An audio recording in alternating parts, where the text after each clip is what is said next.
To the blue belts watching this video, don't give up, don't quit, but if you do, I understand. A core memory as a blue belt. Well, a core memory was getting the blue belt. I was training at TriStar. It was like a classic 7 p.m. no-gi training. Firas was running the class, and then I was just training with some guys, and I was doing well, and Firas was watching, and then he just kind of throws a blue belt at me. He's like, "Yeah, you're a blue belt now." So that was cool. It was unexpected. I remember like exploding my first foot. That was like at a Grappling Industries. The guy actually exploded my foot first, and then I just kept going and got him back with like pretty much the same move, like a corkscrew foot explosion type deal. That was a nice core memory. Yeah, those are my two good ones. I don't know. You're a blue belt. Common problem you're gonna run into, at least one I run into, and a lot of other blue belts run into, is getting caught in a guillotine. Okay? Whether you start standing or you're approaching a guy's guard who's a more experienced jiu-jitsu grappler than yourself, you're gonna probably stick your head where it doesn't belong, and you're gonna end up getting guillotined, either to a submission or to a sweep or to some kind of worse off position. So let's get into three positions here, three stages of guillotine defense. We're gonna start first with early stage. Early stage defense involves, on top of everything, identifying when a guy is indeed going for a guillotine. So as you're standing, and the guy is in front of you there, you're trying to take him down.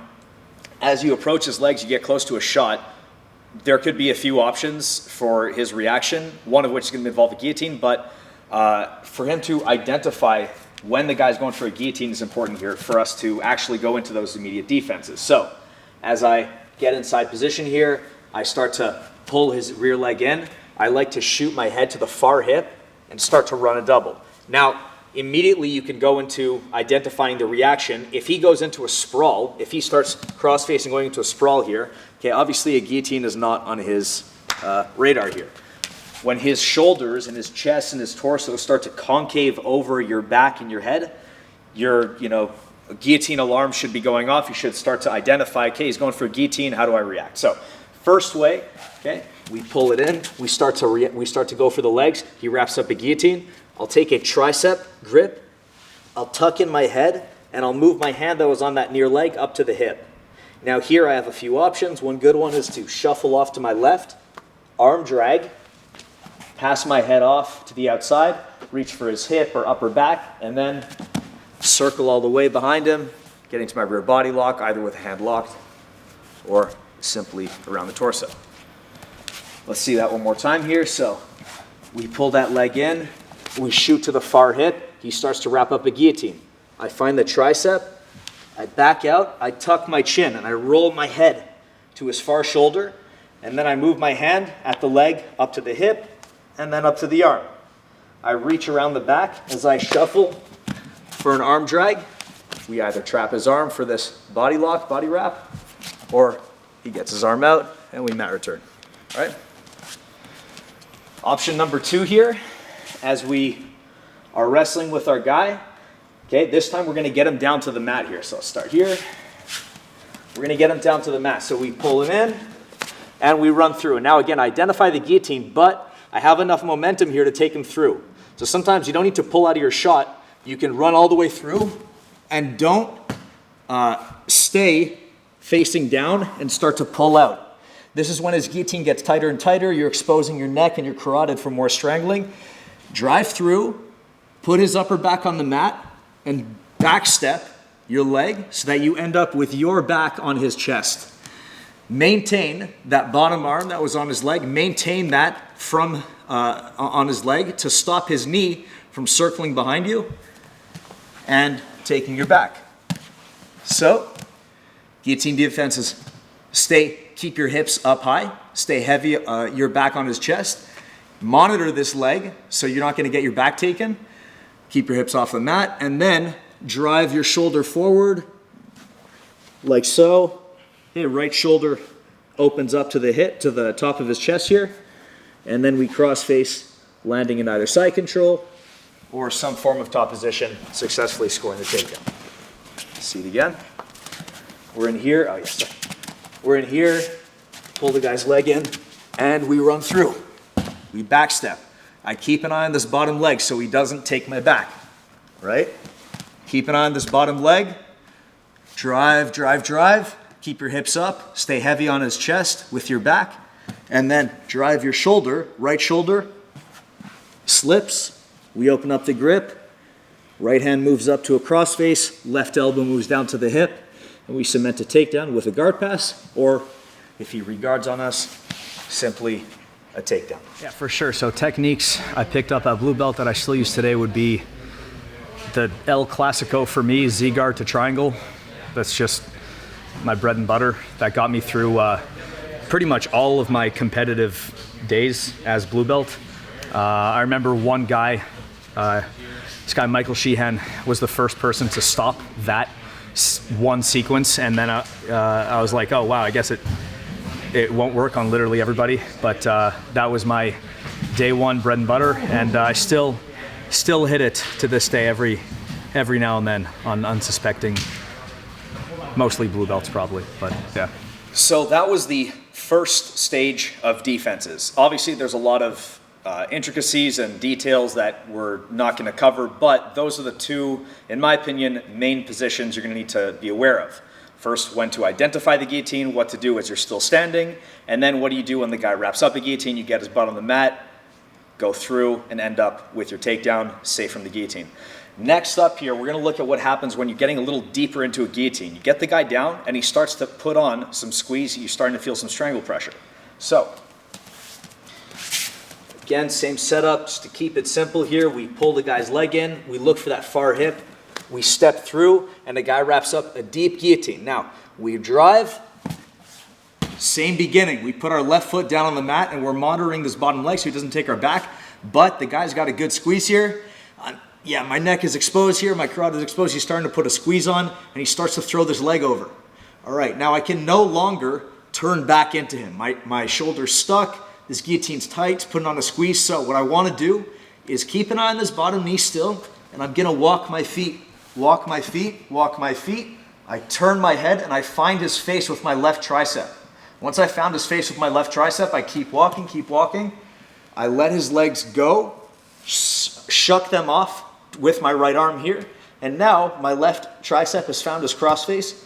I step my right leg over and I end up in a side control position here where he can either push me off and regard, but bottom line, we've successfully finished our takedown, escaping the guillotine, ending up in a dominant position. Here, let's see it from this side. So, pull that leg in, we find that hip, and we shoot through. We unroll, we backstep, keep an eye on this bottom leg. His guillotine starts to tighten up. So I walk, exactly, his leg's being thrown over. I walk, I turn my head to the left, my left tricep finds his face, and I bridge. Get his feet down to the other side. I keep walking, and now that tricep, left arm tricep turns into a crossface. Find the hip with my right arm, and settle into side control, or if he pushes me off here, we maintain top position. If I could go back and give my blue belt self one piece of advice, it would be to enjoy life a little more.